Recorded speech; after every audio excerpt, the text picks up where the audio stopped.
Which way? Hi, my name is Felicia. I am 54 years old. Wow, 54. And, you know, you don't say that number often enough, it just don't come out freely. I am from Tennessee. I have 3 beautiful birth children. In all, I have a total of 5. And they're beautiful too. Oh, dang. I'm Audrey from Tennessee and I have 1 child. I had my first child when I was, got pregnant when I was 16. I was almost 17 years old. As far as, because I was a teenage mom, I never thought about having a child. My thing I remember the most is when I was a young girl is that I always played with Barbie dolls. My imagination of what a family would be. I didn't have no thoughts as far as ever becoming a mother at that time. I had more of an emotional attachment to what I saw on TV versus for my own personal life. So, and that's the thing. So getting pregnant at 17 or 16 wasn't something that I planned. My connection was based on what I saw on TV, and that's what the plan was for my life. I was in a fantasy. That makes sense. Makes sense. Yeah. My first child I had, like I said, at 17 is Joanna. Joanna is my oldest. Okay. So once Joanna came into your life, how was motherhood then? What did you learn then? Ooh. So got pregnant and knew instantly. You know, it's so weird because I think it was just because I didn't have a lot of talk, but I knew if you by that time, the conversation that came from your mothers then, these are the things that happen. You have a period, you have a cycle, and you take care of your cycle, but you don't have sex. If you have sex unprotected, you get pregnant.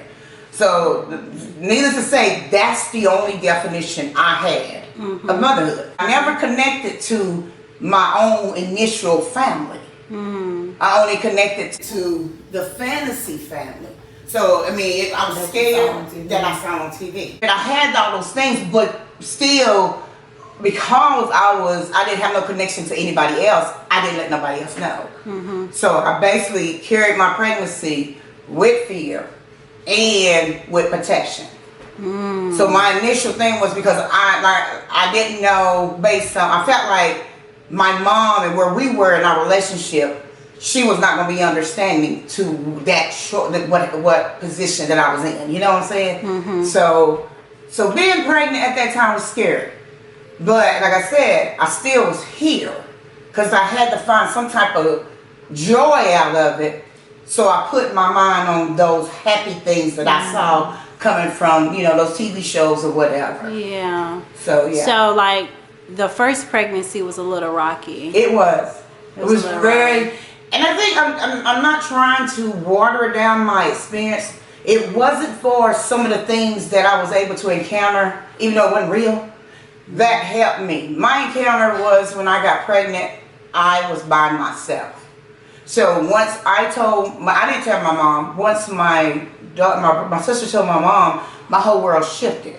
So everybody that I thought that would be there, despite of the fact that, you know, I made a choice. You know, I mean, something you all will agree with, but I got pregnant. But the people that I thought, I think a part of me knew that they would not be there, you know? Yeah. So I had to get in my mind to become the protector. Again, I'm shifting to this because that what gave me strength to make sure I protect this. My mother and I, we were never really close in the beginning, but that right there exposed a lot of things. Because it's coming into now affecting her world, let alone, you know, my world's been shifted. If you raise in a household and you don't have 2 parents, and the mother is raising 1 to 3 kids or whatever by herself, she'll do whatever it takes in order for herself to survive. And a lot of times men back then didn't take care of women with extra children. If you had a child by them, that's fine, but they didn't want to take on that extra luggage. So my mom, where she came from to where I was, I mean, I'm a teenager, I don't know no better, I just know I'm pregnant. And my world was built on what I seen on TV. And so for me, I had to self-teach myself through the process. And my number one focus from that day forward, I had to change me. And I mean, it took a minute. I didn't get it all in one day, but I knew I had to protect this. You know, so I keep going to my stomach. I'm saying my baby. I'm not pregnant, but my baby. Joe was born in 1983. And I was 3 months. My mom sent me into all-girls school. Oh. So yeah, I you know, that was another key factor. But she sent me to all-girls school, and she did that because that was her way of hiding my pregnancy. And that was another way of her saying, "You're not going to keep your child." So basically, yeah, I went to an all-girls school so that I can actually put my daughter up for adoption. But at the same time, you know, of course, legally, you can't force a person to do that. It has to be the mother's choice. So during that time that I was there, I was provided with wonderful care. But you being a new baby mom, y'all understand when your body make that first shift, you feel the change in your breast, or even feeling the baby kick. It was. I mean, that right there and beyond, by that time you already love the child, but that takes you to another level of loving your child and knowing you. So one thing, I mean, because I was in that school, it helped, it took, make sure I had my appointments and make sure it prepared me for labor and delivery. But mentally, I mean, it still wasn't there. How would it be? What would I do any different? Yes, what would you do different if you could be the mother to your younger self as a teenager? I would make sure that they knew that they're loved. Each step of the way, I'm there with her. Mm-hmm. Because there's so much that goes on being pregnant, a young mother, especially when you're single, having a baby. But that's one thing, I mean, as far as, I would be there as far as the mental aspect of it too. You could be there physically, but it's the mental thing, because since I have the experience, I do understand those emotional changes you've been going through. Even sometimes when you're married, sometimes that first, like you go through am I going to be a good enough mother? Like, wow, what have I done? You're going to be okay. If any questions that I don't have the answer to, we're going to find them out. I'm there with you every step of the way. The encouragement. It plays with you mentally. Mm-hmm. And so my younger self, because considering the person I am today, I will make sure my younger self knew that they had that support, that love, that encouragement, everything that I possibly can give. Mm-hmm. So, but when she came out, you all, she was the whitest baby you ever seen. And she looked at me and was smiling. My baby was smiling. I mean, world, look at her here. and I knew then, everything that I went through, it was worth it. Yeah. I did everything to protect her peace. So I took I'm for real. Whatever I had to go through, I went through. But I'll never forget, she came out and had a bubble and blew it like, oh, that is so sweet. World, I'm here. Smile. Yeah. I bet that just filled your heart. It is. When you've been through so much and you're carrying another life, and you know that once that life is delivered and it's out, got the 10 fingers and 10 toes, mm-hmm. It was worth it, Mm-hmm. Yeah, I might not know what I got to do after this moment, but I know this one thing I did was to bring life into this world. Mm. So yeah, it was worth it. With your next child, you had a son. Yeah, little child. Yes, my little king. So how was that different compared to the first pregnancy? Oh, little Joe was cool. But little Johnny was, by this time I wasn't married. I was in a relationship with, of course, my baby daddy. And it was rough. This pregnancy was rough. It was because, for one, I wasn't mentally ready. But it happened. Like each child represents some place that you are in life. For me, that's the way I look at it. But for where I was in a dark place, and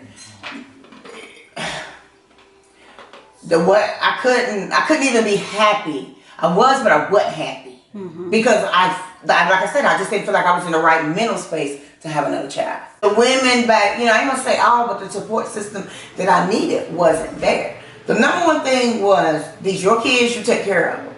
My support system didn't come from, at that time he was my baby daddy. He didn't know, he living life to the fullest and then just came in, what part do I need to play? But for me, it never was that guidance in there. My vision of what I saw was on TV. Yeah, this is Audrey, my third one. This is me. Yeah. I was done.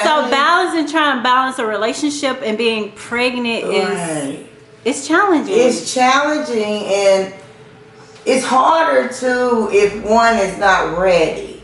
See, that you can be there and not be present. My grandmother had told me, you're going to have another child, you need to at least give her his name.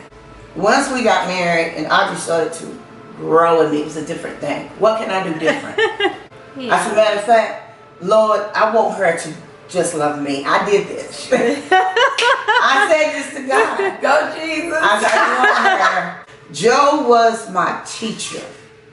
Johnny was my sorrow. You know what I'm saying? And it's I don't really, I mean, he's my joy, but he's my sorrow where I was at that time. But and also I have learned that even like the dark side of certain situations, like of you, Right. of your, just the dark side, Yeah. it can be beautiful because if you go back and you can get gems from that time and bring it back, and it can really teach you a great lesson. So the dark side is beautiful. Yeah. I It's agree. beautiful. Audrey was a big baby. And she was really, to me, she was a big baby. My other baby was small. She was almost 8 pounds. My delivery with Joe was, because it was new. Little Johnny, it was already get it out there. I didn't care. I was in labor with him probably about 4 hours. Audrey, I was in labor the longest. And, but it was quick. But it was a peace. Even when I had her, it was a pleasant peace. As you're finding balance between life and motherhood, when you come to those challenging times, what do you do to bring yourself out of that emotion? Well, what do? I talk. I definitely talk because I like to process stuff and get all the different levels of emotions out of the way. Sometimes I write in my journal, just get my thoughts out. And I pray, of course. I have a lot of questions, so my relationship with God is just, I go to him as I am. So if I have questions, I'm gonna take them to him. And then I sleep, because my mama told me, when you go to bed and wake up, you'll feel better in the morning.